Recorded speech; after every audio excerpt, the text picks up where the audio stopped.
तुम्हालाही असा flower pot बनवायचा आहे का? अगदी सोप्पा आहे.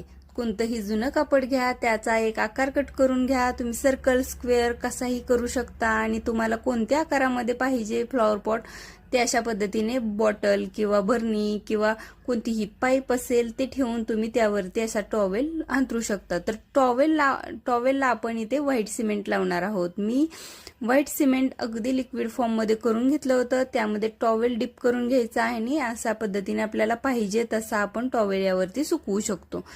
या सुकलेल्या टॉवेलवरती 2 ते 3 वेळा तुम्ही व्हाईट सिमेंटचं लिक्विड परत परत टाका, म्हणजे याला छान फिनिशिंग येईल.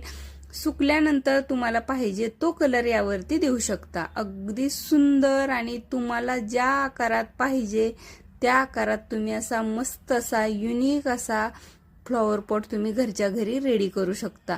तर तुम्ही सुद्धा नक्की ट्राय करून बघा.